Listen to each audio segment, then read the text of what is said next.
مست ملنگ drama serial کے اگلی آنے والی قسط بہت انٹرسٹنگ ہونے والی ہے، کیونکہ آخرکار کہہ ہی دیا ہے کبیر نے کہ ریا تم میرے ساتھ بھاگنے کی تیاری کر لو، کیونکہ تمہارا بھائی تو نہیں مانے گا شادی کے لیے۔ میں تمہیں ایسے نہیں چھوڑ سکتا، کسی اور کی ہوتی ہوئی نہیں دیکھ سکتا، اسی لیے میں یہی کہوں گا کہ تم تیار ہو جاؤ۔ ریا کہتی ہے کہ کبیر تمہیں ہو گیا ہے، یہ شادی نہیں ہو سکتی، میں تمہارے ساتھ نہیں بھاگ سکتی، میں سکندر بھائی اور آسماں آپا کو کیا منہ دکھاؤں گی۔ کبیر کہتا ہے کہ آسماں آپا تو تمہاری اپنی ہے ہی نہیں، نہ ہی سکندر تمہارا اپنا ہے، یہ لوگ تو اپنے مطلب کے لیے تمہارے ساتھ ہیں۔ ریا کہتی ہے کہ میں نے تمہیں 1000 بار کہا ہے کہ میری آسماں آپا کے بارے میں کوئی بات نہیں سنوں گی میں، تو خاموش ہو جاؤ تم۔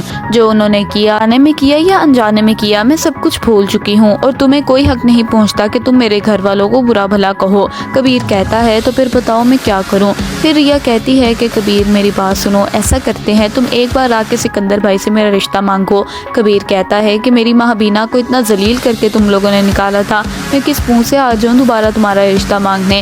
ریا کہتی ہے کہ اس بار تم خود آنا۔ کبیر رشتہ مانگنے آتا ہے کہ سب انکار کر دیتے ہیں۔ سکندر دھکے دے کے اس کو گھر سے نکال دیتا ہے، کہتا ہے کہ آج کے بعد تم میرے گھر آئے کبیر تو میں تمہیں جان سے مار دوں گا، تم میری بہن کے پیچھے کیوں پڑ گئے ہو۔ کبیر کہتا ہے کہ آپ کی بہن کے ساتھ کچھ غلط نہیں کیا، بلکہ اس کو پاس کروایا ہے، اور اس کی زندگی میں جو اچھے کام ہوئے ہیں سارے کبیر خان کی وجہ سے ہوئے ہیں۔ یاد رکھیے گا آپ لوگ تو اس کے فراز کے آگے پھینک کے چلے گئے تھے نا، اس لیے ڈر گئے تھے کہ فراز کہیں گولی نہ مار دے آپ کو۔ میں نہیں ڈرا، میں نے ریا کی خاطر گولی بھی کھا لی تھی۔ اور آپ لوگ یہ بھی یاد رکھیں، اگر آپ نے عزت کے ساتھ رشتہ نہیں دینا تو پھر مجھے دوسرا طریقہ بھی آتا ہے۔ ابھی تو خیر میں جا رہا ہوں، کیونکہ آپ لوگوں نے مجھے بہت زیادہ ذلیل کر دیا ہے، لیکن ایک بات اور یاد رکھیے گا، میں واپس ضرور آؤں گا اور آپ لوگ اس وقت کو پچھتائیں گے۔ یہ بات سنتے ساتھ آسماں کہتی ہے کہ چلو کبیر ٹھیک ہے، یہاں سے چلے جاؤ کہ ہم ریا کی شادی کروانے لگے ہیں، اور کل ہی ریا کا نکاح ہے۔ نکاح والے دن ہی کبیر ریا کا ہاتھ تھامتا ہے اور اس کو لے کے بھاگ جاتا ہے۔ آسماں آپا کو تو پتہ ہی نہیں چلتا، آسماں آپا تو باتیں کر رہی ہوتی ہے واجد سے۔ واجد نے بھی آسماں کو کہہ دیا ہے کہ آسماں اب میں تمہیں یہاں سے لے کے کہیں دور جانے والا ہوں۔ آسماں بھی بڑا خوش ہوتی ہے۔ آسماں کو یہ نہیں پتا کہ واجد اس کا استعمال کر رہا ہے، کیونکہ واجد بدلہ لینا چاہتا تھا سکندر سے، جس کی وجہ سے اس نے آسماں کو اپنے قابو میں کر لیا تھا۔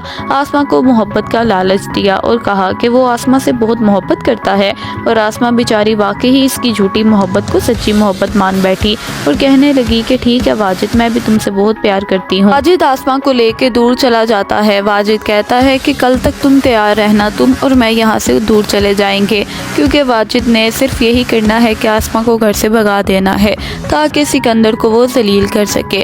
سکندر بیچارے کو وہ کچھ نہیں پتا کہ وہ کیا ہونے والا ہے اس کے ساتھ۔ وہ بھی یہ سمجھتا ہے کہ واجد ایسا کچھ کرے گا ہی نہیں، کیونکہ واجد پہلے آسماں سے محبت کرتا تھا، لیکن آسماں نے واجد کی خاطر کوئی بھی قدم نہیں اٹھایا۔ واجد کہتا رہا کہ تم اس سے شادی کر لو، تم مبین سے شادی مت کرو، لیکن آسماں نے اس وقت پہ اس کا ساتھ نہیں دیا۔ اسی لیے وفا بھی مہبینا کی بڑی دشمن بنی پھرتی ہے۔ جب بھی کچھ غلط ہوتا ہے مہبینا کے ساتھ تو وفا کو سب سے زیادہ خوشی ہوتی ہے، کیونکہ وفا یہی چاہتی ہے کہ مہبینا ہر وقت ذلیل ہوتی رہے، کیونکہ مہبینا نے مبین کی شادی زبردستی آسماں سے کروائی تھی۔